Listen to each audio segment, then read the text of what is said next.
seen a lot of them, I have to say. It's kind of, to pick one, you know, for me, you know, coming to New York, definitely, was a, you know, I never lived before there. I never lived outside of Italy. I worked for non-Italian companies before, like Jill Sanders, but I never experienced working not in Italy. I would say that was a defining moment because it was a big step that I had the courage to do, because I did it like at 35, not at 22. And it was sort of a brave step to leave everything like completely and go totally to another place. And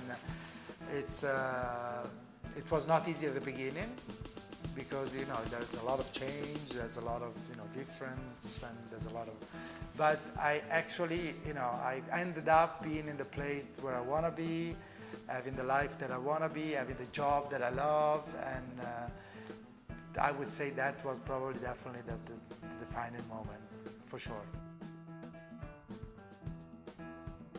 Inspiration for me is a very ethereal concept. It's not something I can define. It can come from anything.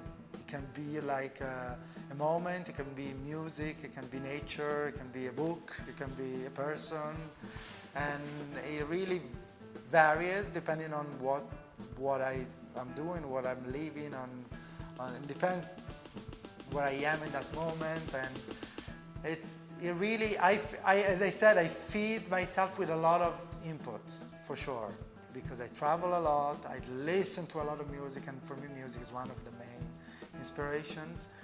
But I cannot define how it gets in, or how this thing is processed and comes out. I think there is always in collection like either if it's in the show or not, like a suit that it's like in a sort of a bright color, and that it's kind of monochromatic. The whole outfit is like, it's a suit, maybe the shirt is in different color, maybe the tie is the same fabric and color of the suit.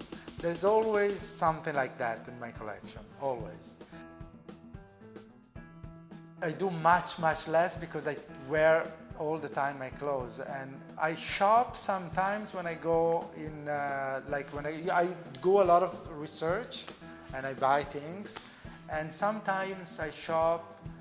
I love to shop in Tokyo, for example, because it's still a place, I think it's one of the few places where you really, sometimes you cannot find things that you can find anywhere else. And it's very exciting to shop there for this reason. And so I shop for jeans, I shop for, you know, I shop for books, I love to shop for books. I have a philosophy, never say never, because something that today I could say, oh my God, I'm never going to do that, I may find myself doing it like in a couple of years, you know what I mean? You know, 3 years ago we did like a show where we used leggings, and when leggings still were kind of considered a no-no, and like that for 3 years you wouldn't see anything else than on magazines after. You know what I mean? And maybe if you would have asked me 5 years ago, would you do leggings? I would say no, and I did it, and it was great. And the guys, when I saw them, they looked amazing, and you know, it was actually a big trend that in magazines later on, and so I could say something now that then I'm gonna, I don't know. You never know. You can never tell.